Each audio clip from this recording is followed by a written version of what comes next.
So the very first thing we do is we do not start Visual Studio yet. We have to set up our directory to store our code in. So to do that, we're going to use PowerShell. So we're going to go to Cortana, Windows Start Function, and say PowerShell. And then you click on PowerShell. Is anybody not able to do that? So we've all done it, yes? You guys at the back, you've done it, right? I worry about people at the back because sometimes they sit there and don't follow along. Is everybody good? So now the first thing we need to do is make a directory. So as soon as you start PowerShell, it dumps you into your default, like your sandbox. Because every operating system, it always gives you something called the sandbox, which is the part of the file system that is your exclusive little piece of the file system to work in. So I want you to pay attention to what that sandbox, that directory looks like. Everybody gets it, right? This thing is called a directory. If for some reason you've gotten this far in your career in computer doing stuff and you're not sure that's a directory, that's what it is. So now I want to make a directory. So I'm going to say mkdir and call it whatever you want. I'm going to call mine apple pie. Partly because I just want to give it some ridiculous name just to assist you in understanding that it doesn't really matter what you call it by. A lot of students get nervous and worried. Oh, how do I know what to call my directory? Call it whatever you want. So there we see now that it's coming back. It's giving us feedback. We have a directory. We know it's a directory because that little letter D there. And now we want to change into the directory because notice my command prompt, I'm still in my sandbox. I have not changed into this new directory yet. So I say chdir, and then I type the name of my directory. And notice now my path, right? That's my path in the operating system to the file system. It is now changed to reflect the fact that I'm now in my new directory. Has everybody successfully created a directory and changed into it? Yay, go class, let's go. Now we need to create a Git repo. And once again, we refer to our instructions. And we see here that we get a Git repository by using the Git command interpreter, which is Git. And then the command we issue is init. So everybody's going to go here and say Git init. And it's going to come back and say, now we have an empty repository. So that's pretty good. And that's all we really need to do here. Now we're ready to go and start Visual Studio. So let's remember this path. And you could either remember it, or I always prefer to use copy and paste because I'm impatient. I'm in a hurry. I don't like wasting time. So I'm just going to select this whole directory name. And I'm going to go up to here and I'm going to say edit, copy. Now I go and start Visual Studio. Oh, excuse me, not Visual Studio Code, Visual Studio. There we go.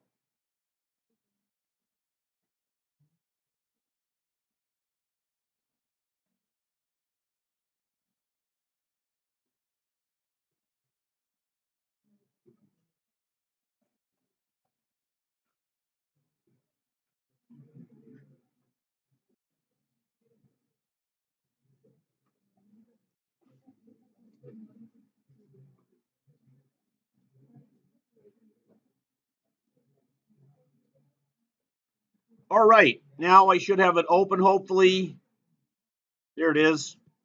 Okay, guys, pay attention. Now I'm going to go and create a command line project. So I say File, New, Project. And I make it a command line. And I'm desperately hoping I've not showed you anything new yet because this is stuff you should know inside and out. But for the assignment, you need to know how to do it by yourself. So make sure you learn how to do it. Once again, this computer's a little slow, but it'll get there eventually.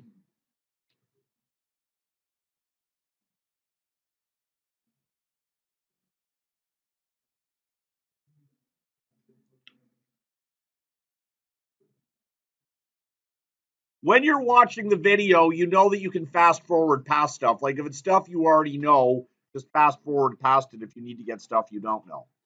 Now, my name, I'm always going to put my student number. when it says here project name, so I put my student number. Now location, that's very important. Now I'm going to paste in the directory that I created in PowerShell. So I just do Control V and I paste that in. There's a difference between projects and solutions. Later we'll have solution name something different, but not today. And leave this stuff as it is. Leave that check mark there, leave that unchecked, and make sure you're selecting console app.NET Framework. Is everybody good so far? So now let's click on OK.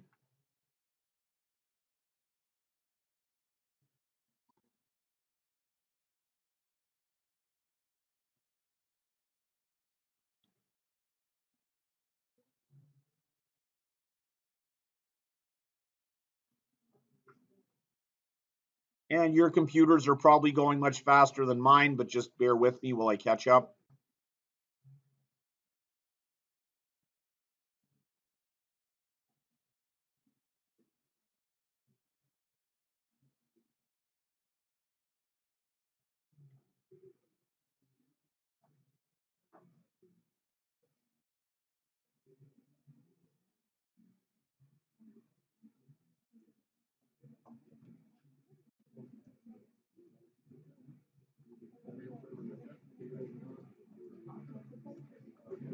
So guys, pay attention. Now that we've gotten this far, now we close Visual Studio. Why? Because we're going to commit our files from this starter project into GitHub, and if Visual Studio is open, it may be holding a lock on some of the files. It may say like DB lock or something. So to get around that, just close Visual Studio and go back here now and type dir, and now you see you have many new files you did not have before, and you have this directory, which is your solution directory. See, that's a directory. So all you do right now is type git add, and there's a space there. In my class yesterday, everybody was putting the period, and they were doing this. No, git add, and then the dot symbol, like whatever you call that by. And there must be a space between the command and the argument. So there has to be a space there. And if you need to see that later, go over to my handy instructions, and it says it right here. See that? Git add dot. That's actually a dot at the end. You might think it's just like a speck of dirt on the screen, but that's a period. So git space add space and then the little dot symbol. Press enter. And now everything has been put into staging. I'm not going to talk about GitHub today. Maybe we'll revisit it another day. But now you've staged your files. Now you need to commit them. So you go here, you say git commit, then -m, and then you give the name of the commit level. So git commit -m, and I will call it initial commit. You can call it whatever you want. Doesn't really matter too much. And you can always go and type git status, and you expect to see nothing to commit, working tree is clear. Is everybody good? Everybody's done that so far.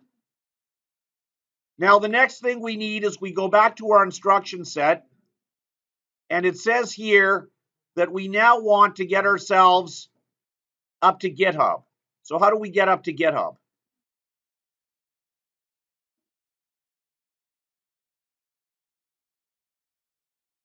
So step 6 states that we need to send our local repository to GitHub. So we go to GitHub and create a repository. See that line right there? Create your repository on GitHub.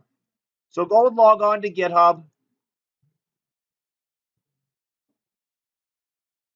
And there's your option for creating a repository right there.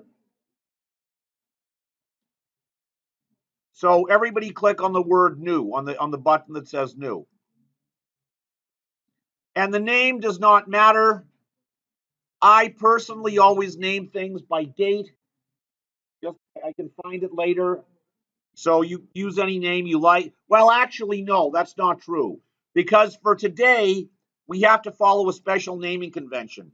because this is for our assignment, and I'm going to take it in and mark it. And if you do a good job on the assignment, you will get 100%, and I'll write your name on a little notebook I have as a student who should probably get a very good final mark. If you do a poor job, I will show it to the other instructors in the instructor lounge, and they will point at it and laugh.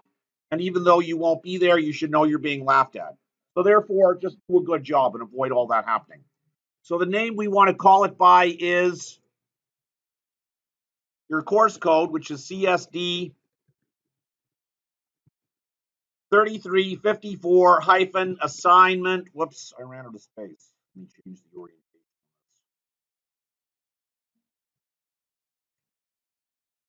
Assignment hyphen 1. So you want to name your GitHub repo as follows. Course code CSD 3354 hyphen, then the word assignment, and then hyphen 1. So that's what you want to name your repository as. So let's do that.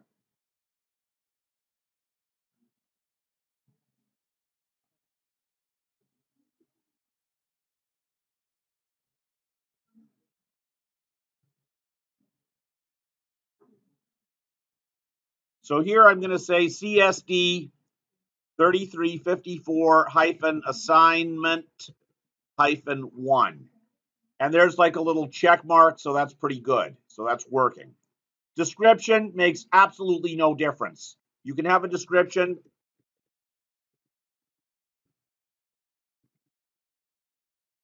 or not. And then we want to make our repos private because you don't want your classmates going and stealing your work. So just make it private.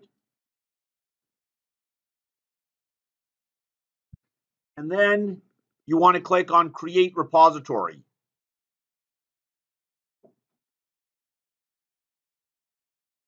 But Peter, if it's private, how are you going to see our repositories to give us a mark? Thanks for the question. I'll be addressing that in a minute. But let's finish what we're doing here first. Now it's actually coming back here and it's giving us some helping out instructions. So after I create my repository, it's telling me the rest of the stuff to do. So I've done that, and I've done that, and I've done that, but now I need to do this next step. Because so far, my repository is just on my hard drive, right? It's just over here. It's on external memory, which is a file on my hard drive. I need to do the next step. So 2 steps. First, I need to connect my local info to the cloud. Then I need to push all my changes up there. So here I'm just going to copy this line, Git Repo add, just copy and paste. So just select over the line. So select it, right click and copy, then go over to here, and then you can say Control V, that'll paste it, and then enter. And you will not get feedback. It does not give you any feedback. Now the next step we need to do is push. So if I go here now, if I go to my repository, and first I'm just going to copy that line. If I press Control R, well, apparently nothing has really happened. Oh, because I've done the connection down on my hard drive, but I have not pushed the changes up yet. So now I go back here and I say Control V and I say Git push -U origin, meaning local hard drive, up to the master branch on GitHub. Press enter. And it's taking a while. There we go. So it's giving me the feedback on everything it's done. So master branch is set up to track remote branch master from origin. And just because I'm the kind of person who always needs to worry about stuff, even when I don't have anything to worry about, I worry there's something I should be worrying about and I forgot. So I always type git status. Branch is up to date. Bonus. See, branch is up to date. I could also type git checkout. We'll be talking more about these commands later. And I can also type git log, which is quite useful for many things, but we'll get to them later on. So now I go back to github.com, say Control R to refresh, and now I'm seeing my work up there. So that's my commit. That's good. So we go back and restart Visual Studio after we've done all of that. And if I go in here and I say initial commit, I actually see all of my stuff from Visual Studio, which is pretty cool. This looks weird. What's wrong with it? Hang on. So there is my code, and all of my code right now is in files called .cs. There's the only one I have right now, program.cs. So now I go back and restart Visual Studio, and now I am ready to start coding. And later on, maybe in hour 3 or something, towards the end of the class, I will show you how do you make your repository so I can see it in terms of accessing it to give you marks. So I'll show you that later. I really want to start coding now. So now I go back here, I restart Visual Studio. Guys, at this step, do not make a new project. That would defeat all the work we've already done. Open the project you had before, right? Reopen your project. Don't make it. Yesterday in my class, everybody was creating new projects. I was like, I can't do this anymore. So open the project you had before. So let's all go and do that.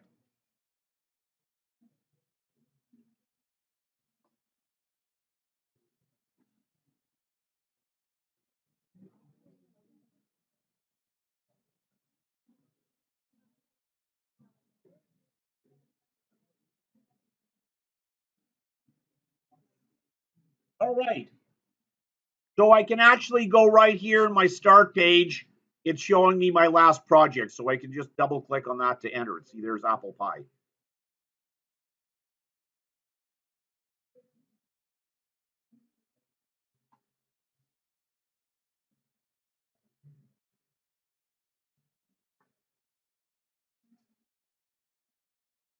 And I guess the good thing about this slow computer is it's giving you time to catch up.